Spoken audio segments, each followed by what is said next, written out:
Aleluya, aleluya. Padre amado, te damos toda la gloria, Señor, toda la honra para ti. Gracias, Señor, gracias por todas tus bendiciones, gracias por esta hermosa familia. Bendigo a mis hermanos, bendigo, Señor, a quienes van a ver este mensaje también por las redes. Señor, como siempre pedimos la guía de tu Espíritu Santo, que sea usted usando al siervo. Yo, Señor, mengo en mis capacidades y pido que tomes el control, que sea usted poniendo palabra. Queremos escuchar tu palabra y solo tu palabra. Te lo pedimos en nombre de tu Hijo Jesús. Amén, amén y amén. Eso, un aplauso, fuerte aplauso, Señor. Tome asiento. Me avisa cuando estemos transmitiendo. ¿Ya estamos transmitiendo? Saludamos a quienes nos miran por las redes. Bendiciones, mi hermano. Dios te bendiga. Bueno, estamos en esta mañana para escuchar este mensaje que es la importancia de la resurrección. Y hace pocos días estuvimos justamente en la celebración de lo que es la Semana Santa. Y como ustedes saben, cada primer domingo aquí en ICF Canaán celebramos la Santa Cena. Y el pastor Hugo nos hacía referencia ese domingo que coincidió el domingo de Pascua con la Santa Cena. ¿Y qué relación tiene la Pascua con la resurrección? Y a veces no lo tenemos tan claro y es importante que lo tengamos claro. Hoy vamos a estar viendo todo eso y vamos a dar una mirada, por supuesto, a lo que es el Antiguo, el Nuevo Testamento. Y a mí me encanta tener un panorama de todo ese plan del Señor para poder entrar a lo específico. Y vamos a dar esa mirada, porque el Señor tiene un plan perfectamente elaborado. Nunca dejo de maravillarme, de asombrarme y de darle gloria. Nuestro Dios pensó en cada detalle de ese plan y decidió incluirnos de manera especial a nosotros. Qué bendición realmente. Conversábamos esos días con mi familia cómo se ha ido distorsionando este concepto de la Pascua y es que en el mundo entero y también en nuestra ciudad ha ido adoptando algunas costumbres de otros lugares respecto a la Pascua. Esconder huevos para que los niños los busquen, que no está malo en sí mismo, no me malinterprete. En realidad, la conversación con mi familia salió de que nosotros estábamos recordando cómo cuando ellos eran chicos también comprábamos huevos y los escondíamos y los chicos se divertían y tenemos fotos, videos de esos momentos tan bonitos que hemos pasado. Entonces, no me malinterprete, no está mal en sí mismo, sino que el verdadero problema es que estas costumbres que hemos ido adoptando de afuera han ido aumentando y creciendo tanto en el sentido de que ya se hacen fiestas y todos los preparativos y que los huevos de diferentes colores y que dibujamos las huellas del conejo y para que los niños crean que vino el conejo y que escondió los huevos. Entonces ha tomado tanta relevancia que los niños crecen creyendo que la Pascua es el conejo y los huevos. Entonces se perdió el mensaje. Y ese es el verdadero problema. Ese es el verdadero problema. No se tiene que perder el mensaje. Entonces hoy, con la guía del Señor, vamos a recordar ese verdadero mensaje que no es el conejo, que no son los huevos, mi hermano. Y para eso vamos a repasar desde el inicio, ¿sí? Pero vamos a iniciar por el Evangelio de Lucas, capítulo 24, verso 13, si lo tiene por ahí mi hermano querido. Y aquí un poquito de contexto para lo que es este pasaje que vamos a leer. Nuestro Señor Jesucristo acaba de resucitar y dos de sus discípulos están caminando hacia Emaús. Estos dos discípulos no son los que formaban parte de los 12, pero son discípulos, seguidores de nuestro Señor Jesucristo. Iban conversando sobre todo lo que había pasado en estos días, de la crucifixión, de lo que el cuerpo del Señor Jesucristo ya no estaba, desaparece. Entonces, eso es lo que vienen conversando. Leamos juntos capítulo 24, Lucas, capítulo 24, verso 13. Dice así la palabra del Señor. Ese mismo día, dos de los seguidores de Jesús iban camino al pueblo de Emaús, a unos 11 kilómetros de Jerusalén.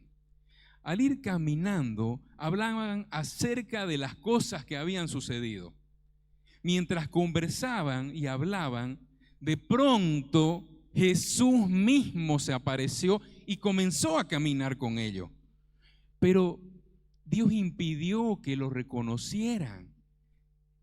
Entonces Él les preguntó, ¿de qué vienen discutiendo tan profundamente por el camino? Jesús le pregunta a sus discípulos. Se detuvieron de golpe con sus rostros cargados de tristeza. Entonces uno de ellos, llamado Cleofas, contestó, tú debes ser la única persona en Jerusalén que no oyó acerca de las cosas que han sucedido allí en los últimos días. Entonces, como ya estábamos anticipando, estos dos discípulos vienen caminando. Emaús está a 11 kilómetros de Jerusalén. Ellos están caminando hacia Emaús. Jesús se les aparece, pero Él no permite que lo reconozcan. Y Él los ve tristes. En realidad ella sabe que están tristes. Y les pregunta a causa de su tristeza, ¿por qué están tristes? Y no es que el Señor no sepa por qué estaban tristes, Él lo sabe todo. Pero hace la pregunta para prepararlo para lo que tiene para decirle. Sigamos leyendo. ¿Qué cosas? Preguntó Jesús. ¿Sobre qué cosas están hablando que ha sucedido en estos días? Y dice, las cosas que le sucedieron a Jesús, el hombre de Nazaret, le dijeron, era un profeta que hizo milagros poderosos y también era un gran maestro a los ojos de Dios y de todo el pueblo. Sin embargo, los principales sacerdotes y los líderes religiosos lo entregaron para que fuera condenado a muerte y lo crucificaron. Nosotros teníamos la esperanza de que fuera el Mesías, de que había venido para rescatar a Israel. Todo esto sucedió hace 3 días. No obstante, algunas mujeres de nuestro grupo de seguidores fueron a su tumba esta mañana temprano y regresaron con noticias increíbles. Dijeron que el cuerpo había desaparecido y que habían visto a ángeles quienes les dijeron que Jesús está vivo. Algunos de nuestros hombres corrieron para averiguarlo y efectivamente el cuerpo no estaba tal como las mujeres habían dicho. Fíjese que estos discípulos dicen, era un profeta. Para empezar, está hablando en tiempo pasado y está hablando de profeta, no como el Mesías. Pensamos, creíamos que era el Mesías, dice. Fíjense esas palabras de que han perdido la fe. Los discípulos están tristes, están confundidos. Ellos esperaban un Mesías que venga y libere al pueblo, pero el problema es que ellos pensaban que era un líder militar que iba a venir a tomar el control, el poder y liberarlo. Y como muere Jesús, entonces ellos dicen, no, pensamos que era el Mesías, pero no, era un profeta. O sea, ya está muerto. Sin embargo, dicen, hoy tenemos noticias que el cuerpo ha desaparecido. Entonces, ven tristeza, ve confusión el Señor Jesucristo en sus rostros y en sus palabras de estos seguidores. Sigamos leyendo. Capítulo 24, verso 25. Entonces Jesús les dijo, qué necios son. ¿Les cuesta tanto creer todo lo que los profetas escribieron en las Escrituras? ¿Acaso no profetizaron claramente que el Mesías tendría que sufrir todas esas cosas antes de entrar en su gloria? Entonces Jesús los guió por los escritos de Moisés y de todos los profetas, explicándoles lo que las Escrituras decían de él mismo. Para entonces ya estaban cerca de Maús y del final del viaje. Jesús hizo como que iba a seguir adelante, pero ellos le suplicaron, quédate con nosotros esta noche, ya que se está haciendo tarde. Entonces los acompañó a la casa. Fíjense que Jesús le dice, qué necio. O no saben o no creen. Entonces Jesús les explica las Escrituras. Dice aquí la palabra, los guía. Les da un paseo, por así decirlo, en el Antiguo Testamento. Les aclara, ellos solo están viendo una parte del plan. Jesús explica el plan completo para quitar esa confusión. Iglesia y mi hermano, usted que nos está mirando, necesitamos conocer ese plan completo. Sigamos leyendo. Lucas capítulo 24, verso 30.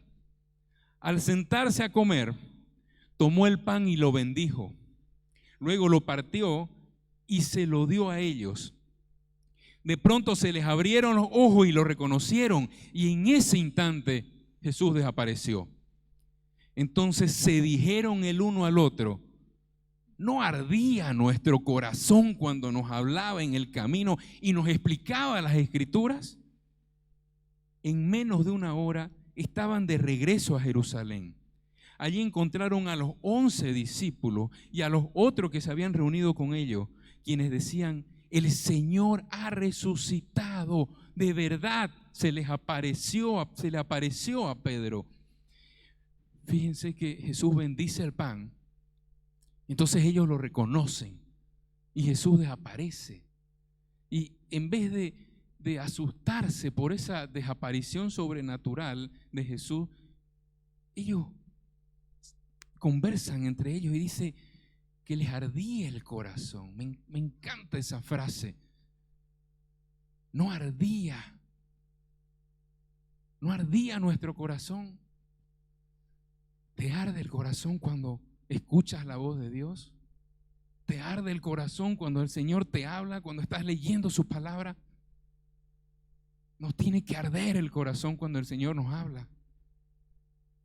Y así como Jesús los guió por las Escrituras a estos dos discípulos, así, iglesia amada, esta mañana, hoy el Señor nos va a guiar por las Escrituras. Por eso oramos, para que el Señor nos guíe y vamos a repasar juntos ese plan maravilloso, perfecto. Y la primera pregunta que tenemos que hacernos para entender el plan, el punto de inicio: ¿por qué necesitamos un Salvador? ¿Por qué necesitamos un Salvador? Este es el punto de partida, porque si no entendemos la necesidad de un Salvador, jamás vamos a ir a buscarlo. Vamos a Génesis 2, capítulo 2, versículo 15. Acompáñeme, no se pierda. El Señor Dios puso al hombre en el jardín de Edén para que se ocupara de él y lo custodiara. Pero el Señor Dios le advirtió: puedes comer libremente del fruto de cualquier árbol del huerto, excepto del árbol del conocimiento del bien y del mal. Si comes de su fruto, sin duda morirás. Esto resulta tan difícil de entender para un no creyente, Y es porque no se puede discernir con la carne, no se puede discernir con la lógica. Se necesita la revelación del Espíritu Santo. Necesitamos conocer el carácter de Dios, un Dios santo que no permite pecado. Eso estábamos acordándonos, repasándonos este miércoles en el Ministerio de Hombres. Un Dios justo que no puede dejar el pecado impune, el pecado libre, sin sanción. Ese es nuestro Dios, ese es el carácter, su naturaleza. Tenemos que entender ese carácter del Señor para poder entender su plan. Y aquí estamos viendo la advertencia. Y es clara. Si desobedecen, van a morir. Esto cuesta entender, iglesia. La santidad del Señor. No puede quedar el pecado impune. El pecado debe ser expiado. Y aquí entramos a un concepto importante. Expiar, kafar es el hebreo, en el original. ¿Qué significa? Cubrir, borrar, cancelar una culpa, hacer reconciliación. El pecado debe ser expiado. Entra el pecado a este mundo y no puede quedar así. Debe ser cubierto. Vamos a Génesis capítulo 3, verso 21. Dice así: y el Señor Dios hizo ropa de pieles de animales para Adán y su esposa. Luego el Señor Dios dijo: miren, los seres humanos se han vuelto como nosotros, con conocimiento del bien y del mal. ¿Y qué ocurrirá si toman del fruto del árbol de la vida y lo comen? Entonces vivirán para siempre. Así que el Señor Dios los expulsó del jardín de Edén y envió a Adán a cultivar la tierra de la cual él había sido formado.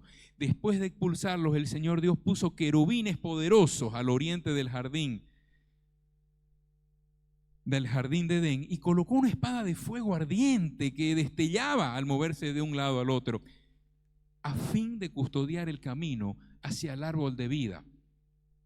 Ok, aquí yo quiero que tome nota, mi hermano, cómo estamos hablando de que el pecado debe ser expiado, de que debe ser cubierto. Aquí estamos leyendo que han pecado y Adán y Eva pueden ver su desnudez por el pecado, porque la desnudez refleja la vergüenza. Ellos, como reciben ese conocimiento del bien y del mal por haber comido del fruto prohibido, entonces ellos se dan cuenta que han desobedecido, ven su desnudez como algo malo a diferencia de antes de pecar, y sienten vergüenza y sienten la necesidad de cubrir esa vergüenza, ese pecado, y se costuran hojas de higuera como delantales para tapar su desnudez. Entonces aquí el Señor dice, hizo ropa de pieles de animales. Hay un sacrificio de animales, hay muerte, y esa piel de los animales es lo que realmente usa para cubrir la desnudez de Adán y Eva. No es, mi hermano querido, a nuestra manera que vamos a encubrir el pecado. No es con hojas de higuera. Tiene que haber muerte. Dice que la paga del pecado es muerte, la palabra del Señor. Entonces aquí estamos ya viendo conceptos de que animales inocentes son sacrificados como sustitutos de los pecadores. Por el pecado de Adán y Eva, estos animales son sacrificados. Ahí ya estamos viendo. Animales inocentes son sacrificados como sustitutos. ¿Ok? Vamos viendo estos conceptos. Adán y Eva son expulsados de Edén, ya no tienen acceso al árbol de la vida. Son expulsados. Hay una separación se pierde esa comunión con el Señor. Muerte significa separación. Quedan a partir de ese momento sujetos a la muerte física. Y en ese momento experimentan esa muerte espiritual, esa separación con el Creador.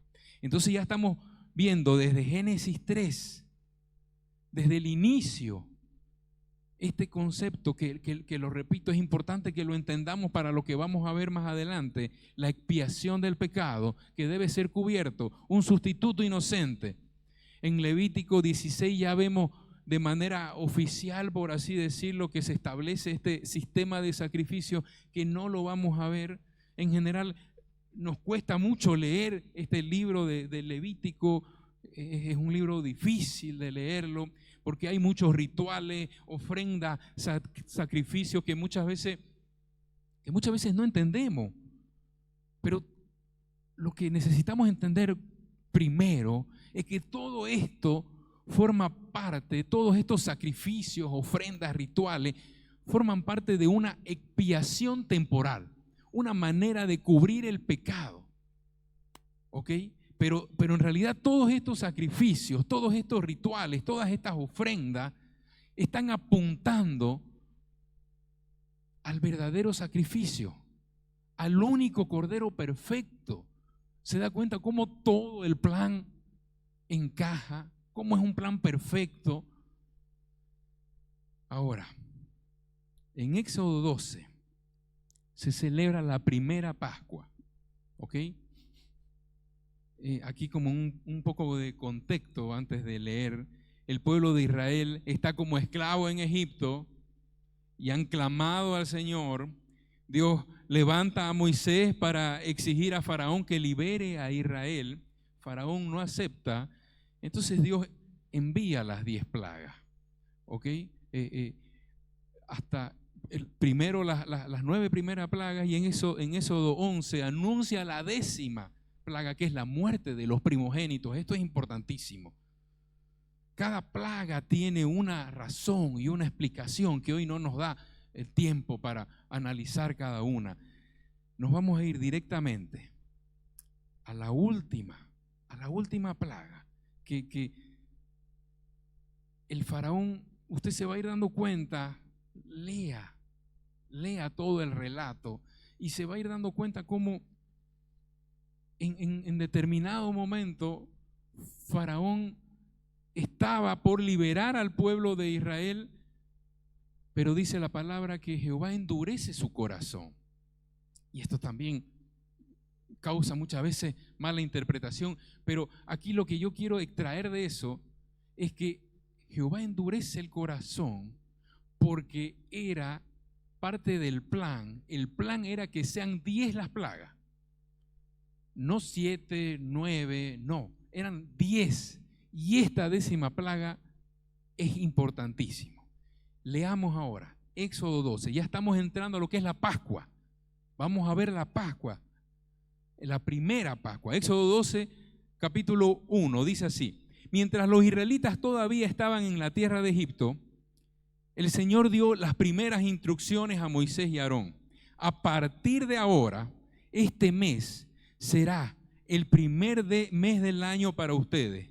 Anuncien a toda la comunidad de Israel que el 10º día de este mes, cada familia deberá seleccionar un cordero o un cabrito para hacer un sacrificio, un animal por cada casa.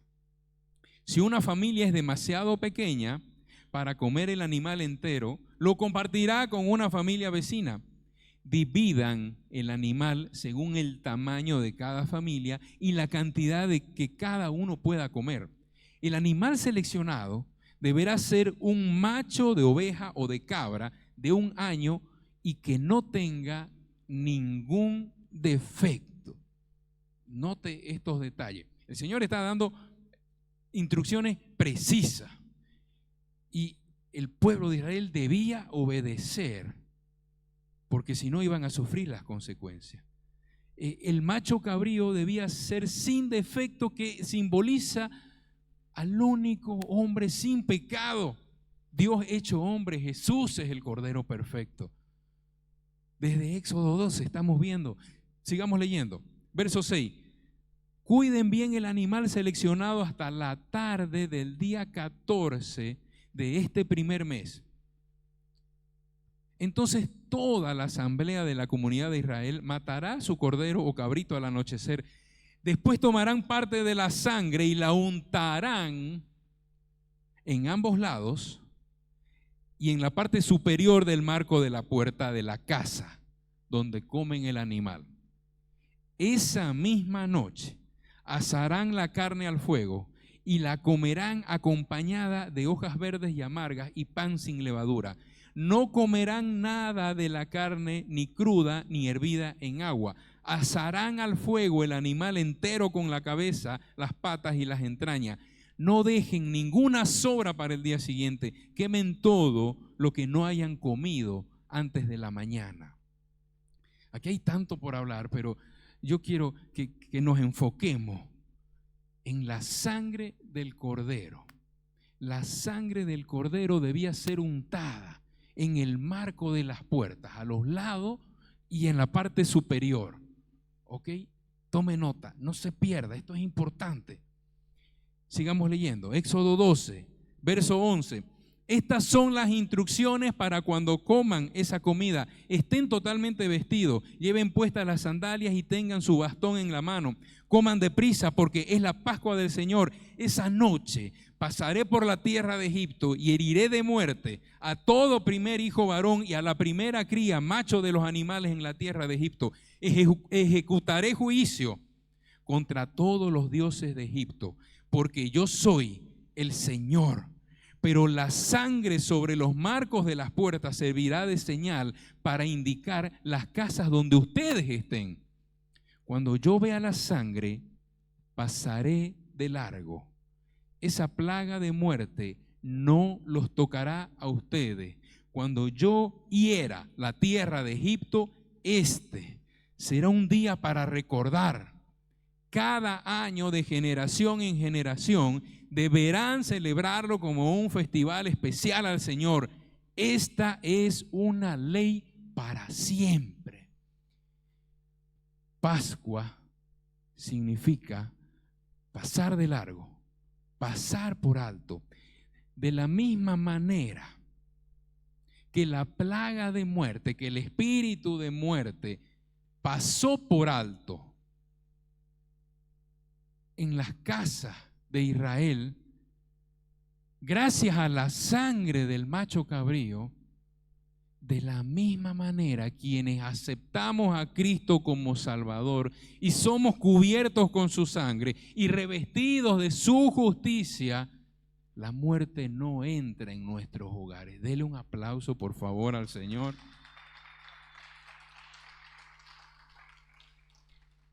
Wow, esto está fuertísimo, mi hermano. Aquí el Señor está instituyendo la celebración de la primera Pascua. Instruye celebrarla como recordatorio de la liberación de la esclavitud, para agradecerle, para glorificarle. Por eso es esta celebración, por eso debían celebrar. A partir de ese momento el pueblo de Israel celebró la Pascua por más de 1200 años. En Éxodo hemos leído, hasta la llegada de Cristo.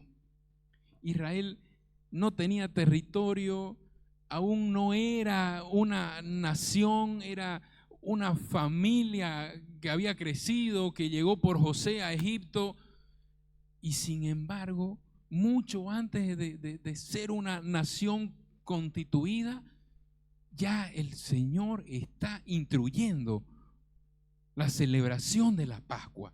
Todo es parte de ese plan perfecto, mi hermano. Ahora, ¿qué tiene que ver la Pascua con la celebración de la Santa Cena?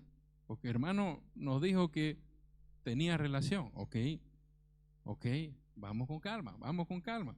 Como ya dijimos, aquí en ICF Canaán celebramos cada primer domingo la Santa Cena. Entonces necesitamos entender todo esto para poder celebrarla dignamente, porque hay advertencia. La palabra advierte a quienes no celebran dignamente la Santa Cena. Entonces esto es realmente importante, mi hermano. Cuando nuestro Señor Jesucristo viene, antes de ser entregado, celebra esta misma Pascua con sus discípulos. Pero al mismo tiempo, instituye la Santa Cena. Y ahora entramos a la Santa Cena, veamos. El Señor Jesucristo cumplía toda la ley, cumplió toda la ley. Y era la ley de celebrar esta Pascua. Y está celebrando esta Pascua. Mucho tiempo después, más de 1200 años después de la primera Pascua. Lucas 22, verso 14, dice así la palabra del Señor. Cuando llegó la hora, Jesús y los apóstoles se sentaron junto a la mesa. Jesús dijo: he tenido muchos deseos de comer esta Pascua con ustedes antes de que comiencen mi sufrimiento, antes de ser entregado. Pues ahora les digo que no volveré a comerla hasta que su significado se cumpla en el reino de Dios. Luego tomó en sus manos una copa de vino y le dio gracias a Dios por ella. Entonces dijo: tomen esto y repártanlo entre ustedes, pues no volveré a beber vino hasta que venga el reino de Dios. Tomó un poco de pan y dio gracias a Dios por él. Luego lo partió en trozos, lo dio a sus discípulos y dijo: esto es mi cuerpo, el cual es entregado por ustedes. Hagan esto en memoria de mí.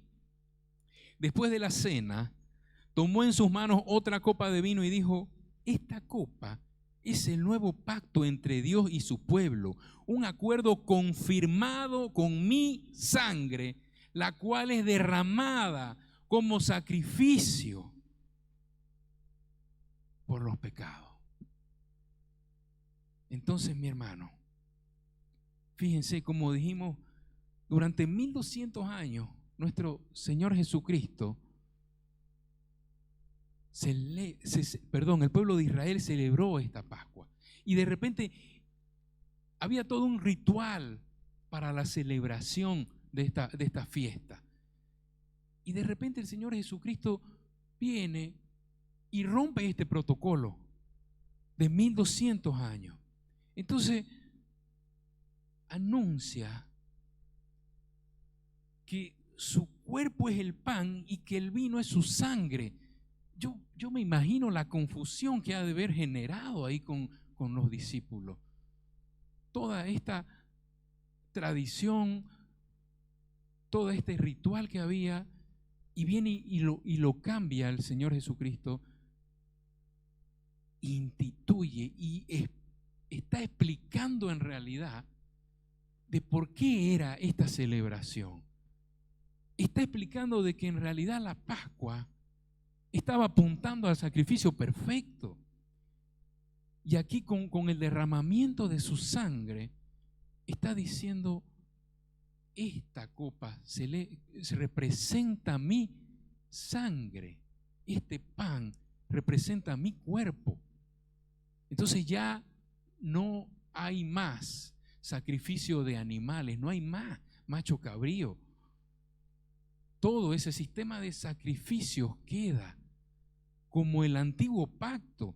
Aquí estamos viendo el fin de lo que es el antiguo pacto y el comienzo de lo que es el nuevo pacto. El antiguo pacto que era por la sangre de los machos cabríos, y el nuevo pacto que es la sangre de nuestro Señor Jesucristo. Eso es lo que representa. Y ya no hay más sumo sacerdote como mediador para la celebración de esos sacrificios, sino que Cristo es el único mediador. Después de la última cena, Jesús es entregado y luego crucificado. Hoy no vamos a hablar sobre la crucificación. Hace poco tuvimos este mensaje de varón de dolores y experimentado en quebrantos, donde profundizamos sobre la cruz. Entonces Jesucristo es crucificado y luego sepultado. Yo sé que estamos viendo muchos eventos y no es la intención confundirlo. La intención es poder ver todo este plan perfecto, mi hermano. Y es importante todo esto que estamos hablando. Vamos a ir a la resurrección directamente, ¿ok? Vamos a ir a Mateo, capítulo 28, verso 1. Dice así la palabra del Señor. Ya estamos entrando en lo que es el mensaje central, lo que es la resurrección. Necesitábamos dar una mirada a todo una mirada rápida a todo lo que es este Antiguo Testamento para poder entender, porque si no entendemos todo ese plan perfecto, no vamos a entender la importancia de este sacrificio. Decíamos, ¿por qué el Salvador? Porque el pecado nos ha separado de Dios. Y es que si no logramos entender nuestra condición de pecador y que el pecado nos ha separado, no podemos buscar al Señor, no vamos a sentir la necesidad de un Salvador. Es importante, es el punto de partida el entender que el pecado nos ha separado de Dios. Ok, ahora vamos a Mateo, capítulo 28, verso 1. Dice así la palabra del Señor. El domingo por la mañana, temprano, cuando amanecía el nuevo día, María Magdalena y la otra María fueron a visitar la tumba. De repente se produjo un gran terremoto, pues un ángel del Señor descendió del cielo, corrió la piedra a un lado y se sentó sobre ella. Su rostro brillaba como un relámpago y su ropa era blanca como la nieve. Los guardias temblaron de miedo cuando lo vieron y cayeron desmayados por completo. Entonces el ángel les habló a las mujeres. No teman, dijo. Sé que buscan a Jesús, el que fue crucificado. No está aquí, ha resucitado tal como dijo que sucedería. Vengan, vean el lugar donde estaba su cuerpo. Y ahora vayan rápidamente y cuéntenle a sus discípulos que ha resucitado y que va delante de ustedes a Galilea. Allí lo verán. Recuerden lo que les he dicho. Las mujeres se fueron a toda prisa, estaban asustadas, pero a la vez llenas de alegría. Se apresuraron para dar el mensaje del ángel a los discípulos. Mientras iban, Jesús les salió al encuentro y las saludó.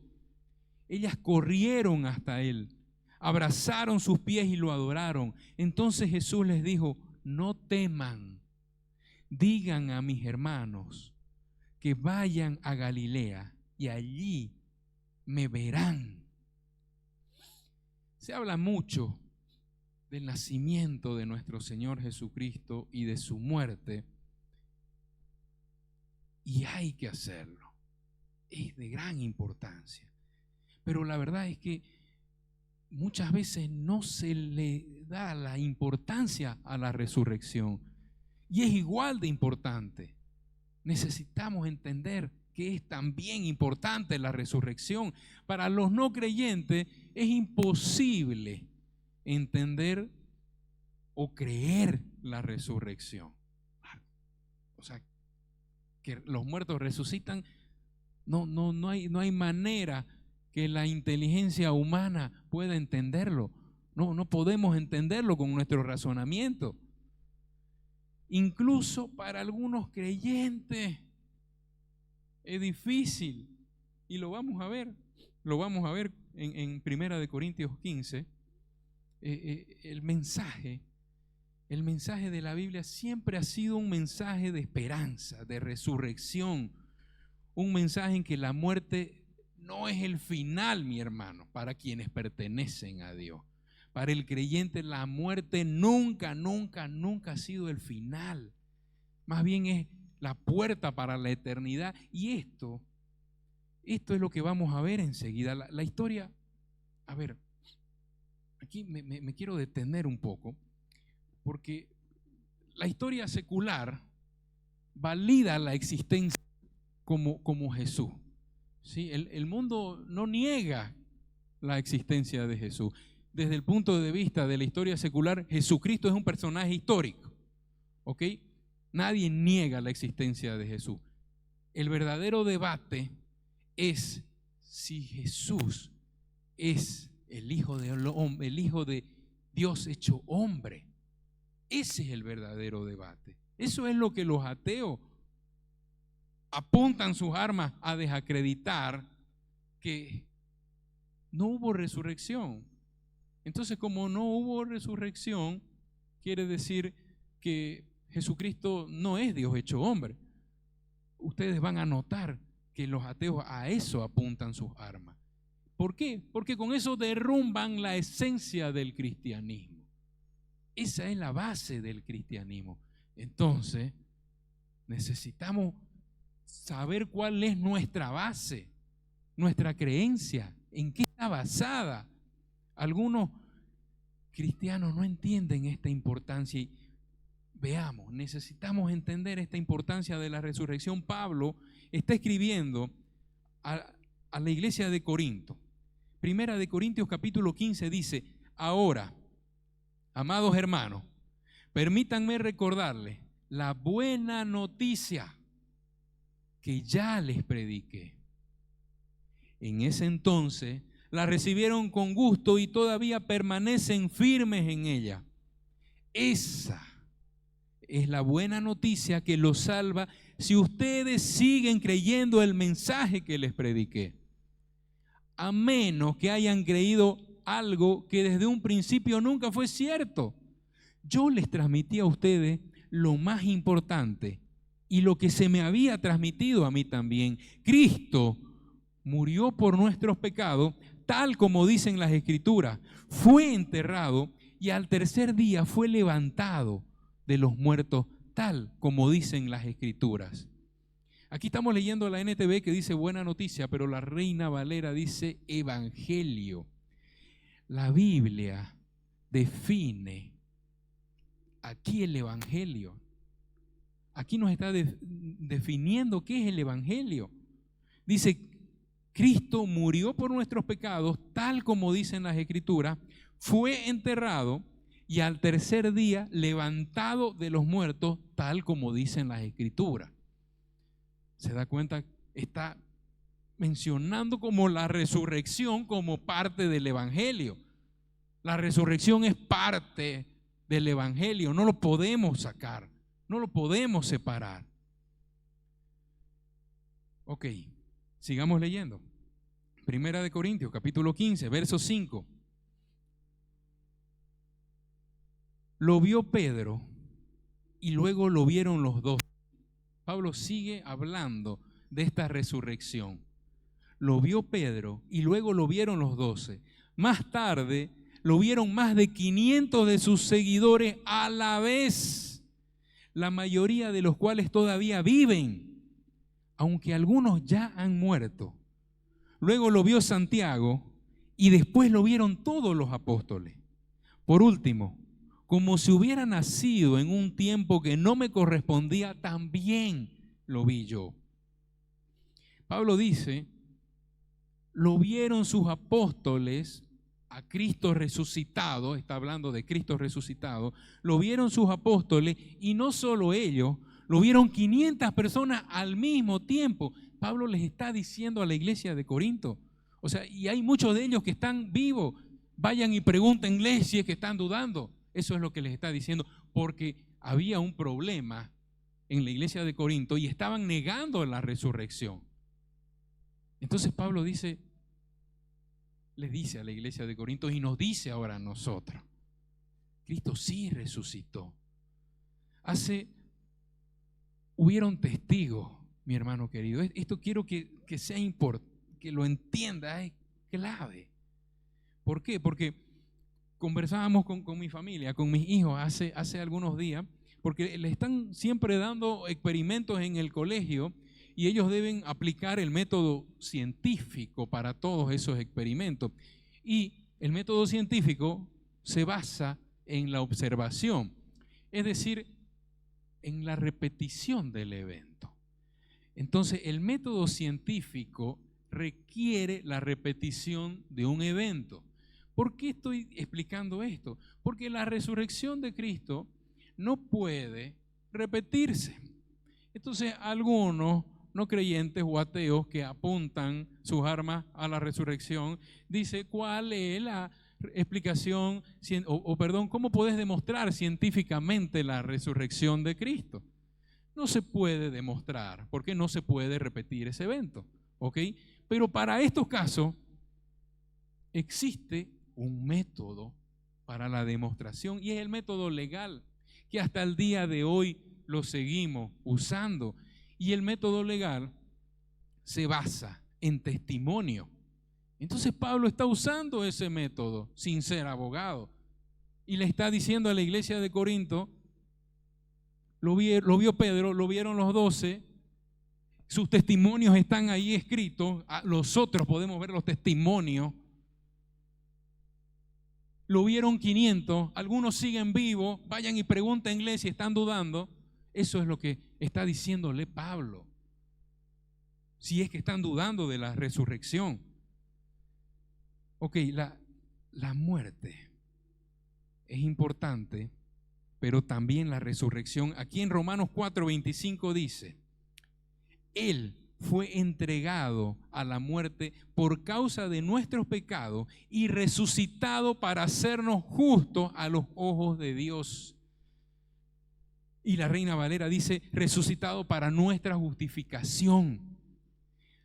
Pablo aquí también en la carta a los Romanos está explicando la importancia de la resurrección. Es para nuestra justificación la resurrección. Pero siguiendo con la carta de Corintios, esta explicación es mucho más extensa. Ya dijimos que la iglesia de Corinto estaba negando la resurrección probablemente por esas ideas filosóficas. Y Pablo responde con un razonamiento que muestra que negar la resurrección destruye el evangelio mismo. Vamos a 1 Corintios, capítulo 15, verso 12. Pero díganme lo siguiente: dado que nosotros predicamos que Cristo se levantó de los muertos, ¿por qué algunos de ustedes dicen que no habrá resurrección de los muertos? Pues si no hay resurrección de los muertos, entonces Cristo tampoco ha resucitado. Y si Cristo no ha resucitado, entonces toda nuestra predicación es inútil. Y la fe de ustedes también es inútil. Ojo, fuerte. Y nosotros los apóstoles estaríamos todos mintiendo acerca de Dios, porque hemos dicho que Dios levantó a Cristo de la tumba, así que eso no puede ser cierto si no hay resurrección de los muertos. Y si no hay resurrección de los muertos, entonces Cristo no ha resucitado. Y si Cristo no ha resucitado, entonces la fe de ustedes es inútil y todavía son culpables de sus pecados. En ese caso, todos los que murieron creyendo en Cristo están perdidos. Y si nuestra esperanza es Cristo, es solo para esta vida, y si nuestra esperanza en Cristo es solo para esta vida, somos los más dignos de lástima de todo el mundo. Yo no sé si se da cuenta de esta línea de pensamiento que aquí está haciendo Pablo. Dice, básicamente, si no hay resurrección, entonces es inútil nuestra fe si estamos negando la resurrección. La resurrección de Cristo es la base de nuestra fe, porque si Cristo no resucitó, nuestros pecados no han sido perdonados, y si nuestra esperanza en Cristo es solo para esta vida, damos lástima, dice. Lo que ustedes están diciendo es absurdo, en pocas palabras, eso es lo que le está diciendo. Es absurdo, no tiene coherencia, es a la resurrección del evangelio. Sigamos leyendo. 1 Corintios, capítulo 15, verso 20. Lo cierto es que Cristo sí resucitó de los muertos. Él es el primer fruto de una gran cosecha, el primero de todos los que murieron. Así que ya ven, tal como la muerte entró en el mundo por medio de un hombre, ahora la resurrección de los muertos ha comenzado por medio de otro hombre.